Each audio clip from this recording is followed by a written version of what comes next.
Bonjour à toutes et bonjour à tous, les cheminantes et les cheminants. J'espère que vous allez bien, que vous allez au mieux, que tout va pour le mieux, au mieux pour vous sur votre chemin, là où vous en êtes. Je reviens vous faire un coucou au cœur de cet été, un été profondément initiatique, dense, intense.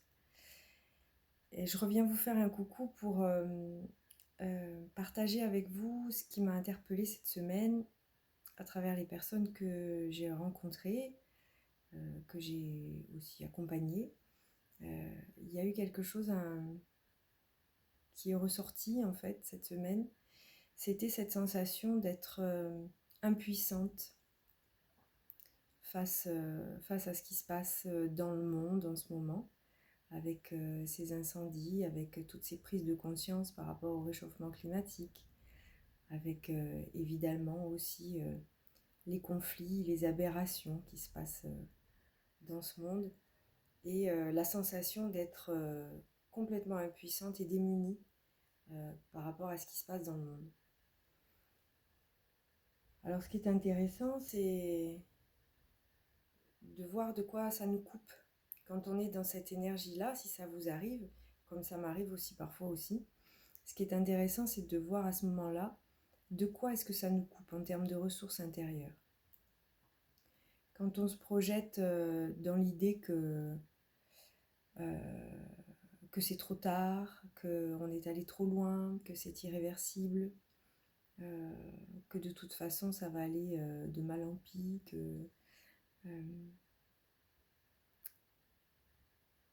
en gros qu'on est dans une vision, on est dans une vision apocalyptique. À ce moment-là, de quoi je me coupe? Je me coupe de plein de choses en fait. Déjà, je me coupe de cette simple idée que lorsque j'analyse une situation, et c'est souvent quelque chose qu'on oublie tous, c'est qu'on analyse une situation en fonction des éléments qu'on a. Et donc c'est extrêmement limité, surtout dans des phénomènes environnementaux et internationaux. Il y a plein d'éléments que nous n'avons pas. Qui vous dit qu'il n'y a pas des forces qui agissent euh, aussi dans le sens du bien, du bon, de ce qui est juste, et dont vous n'avez pas connaissance? Qui vous dit que l'issue va forcément être celle-là? Forcément, quand on n'est pas bien, on se projette dans le pire scénario, le scénario le plus pessimiste, le plus catastrophiste. Et, et, et, et à ce moment-là, on se coupe éventuellement de choses qui peuvent arriver et qui nous dépassent complètement, dont nous n'avons absolument pas connaissance. Donc déjà, ça nous ramène à une forme d'humilité. Et nous ne savons pas tout. Nous ne savons pas tout. Il y a des choses qui nous dépassent complètement, dont nous n'avons même pas connaissance. On se coupe également de cette capacité de confiance dans tous les possibles. Oui, parfois les situations peuvent paraître désespérées, mais c'est pas pour autant qu'on va aller vers cette issue-là. C'est peut-être simplement une phase, une étape, pour justement éveiller les consciences. Tant qu'on n'était pas tellement confronté au réchauffement climatique, à ses conséquences, c'était un vague concept. Aujourd'hui, moi j'habite dans le sud de la France, j'ai vu des vacanciers écourter leurs vacances parce qu'il faisait trop chaud. Quand vous avez payé une location de 1000-2500 € la semaine, c'est des choses qui viennent vous toucher, vous, dans votre porte-monnaie, dans votre vie à vous. Et là, vous commencez peut-être à vous poser des questions, à râler bien sûr aussi, mais aussi à vous poser des questions. Tant que ça n'avait pas de conséquences directes pour vous, euh, pas de raison de s'en inquiéter de ce réchauffement climatique. Or là, ça devient très concret, très réel. La privation aussi de la, la restriction en ce qui concerne la gestion de l'eau, c'est pareil. Ça fait râler de ne pas pouvoir remplir sa piscine. Et c'est comme ça qu'on prend conscience de ce qui se passe autour de nous. Donc, tout ça devient bien concret, bien réel. Et pour autant, dans ce que j'ai entendu aussi cette semaine et que j'avais envie de partager avec vous, c'est cette sensation d'être vraiment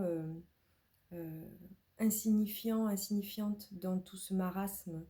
Quand on a cette vue comme ça d'un marasme mondial, environnemental, on se sent insignifiant. Bah oui, mais qu'est-ce que tu veux que j'y fasse? Je me sens complètement démunie, je veux plus allumer la télévision, regarder les infos, ça c'est pas plus mal. Euh, qu'est-ce qu'on peut y faire? On ne peut rien y faire. Eh bien, moi je n'ai pas cette vision-là.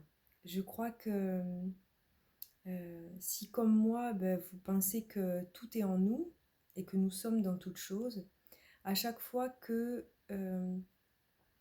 je vais par exemple garder de l'eau pour arroser mes plantes, plutôt que de tirer de l'eau exprès pour l'arrosage, si à chaque fois que je lave ma salade, si à chaque fois que je fais, que je fais couler de l'eau pour la faire chauffer avant de faire ma vaisselle, on fait toujours couler un peu d'eau, hein, qui est froide d'abord, et on attend qu'elle chauffe, et pendant ce temps, c'est de l'eau qui coule. Si cette eau-là, je la préserve et je la garde pour arroser mes plantes, c'est pas de l'eau, c'est de l'eau en moins que je vais tirer exprès. C'est des petites choses comme ça. Quand je trie mes déchets, quand je montre à mes enfants que oui, on peut ramasser quelque chose, une bouteille en plastique dans la nature, on peut ramasser un truc et la porter à la poubelle qu'on va trouver sur notre chemin un peu plus loin. Quand j'éduque mes enfants, quand je les sensibilise, quand je fais le choix dans les magasins de prendre tel produit plutôt qu'un autre qui est beaucoup plus nocif, ce sont plein de petites choses, on fait plein de petites choses. Et rappelez-vous la métaphore du colibri en fait. Avec son petit bec, il ne peut amener qu'une petite quantité d'eau, mais plein de colibris qui font plein de trajets pour aller éteindre l'incendie, bien ça change la donne. Donc, à chaque fois que je préserve, je fais quelque chose pour la planète dans mon quotidien, ben je le fais pour la planète en fait. Donc, je ne suis pas insignifiante, ce que je fais n'est pas insignifiant. On a tous un rôle à jouer dans ce qui nous entoure là. Si, comme moi, vous avez la croyance qu'en fait, tout ce qui se passe à l'extérieur est le reflet de ce qui se passe à l'intérieur, hein, pourquoi ça brûle, pourquoi c'est en guerre, pourquoi il y a toutes ces aberrations sociales, idéologiques, bien, c'est aussi en résonance avec ce qu'il y a à l'intérieur. C'est une loi, une des grandes lois de l'univers, ça s'appelle la loi de la résonance. Tout ce qui se passe à l'intérieur eh bien, est projeté à l'extérieur. Donc à chaque fois que je fais quelque chose pour éteindre un feu intérieur, à chaque fois que je fais quelque chose pour pacifier un conflit à l'intérieur, je le fais pour le monde entier. Ça peut vous paraître énorme, mais c'est aussi une pensée, une croyance qui est extrêmement soutenante en ce qui me concerne et qui me permet de ne pas me disperser, ne pas me laisser bousculer par tout ce qui se passe à l'extérieur. Sachant que, là aussi, il y a la majorité des médias, en tout cas ceux qui sont plus en vue, alimentent aussi quelque chose de délétère pour l'être humain, avec cette alimentation permanente de la peur, du scénario le plus catastrophique, voilà, ça ne nous fait rien de bon. Ça ne veut pas dire être dans le déni et vivre au pays des bisounours, comme j'entends parfois. Non, je suis bien consciente de tout ce qui se passe. Et en même temps, je fais ma part. Donner une part. Pardonner. Je vous laisse là-dessus. Je vous souhaite des beaux jours, des belles semaines à venir. Et puis je vous dis à très bientôt pour de nouvelles aventures. Portez-vous bien.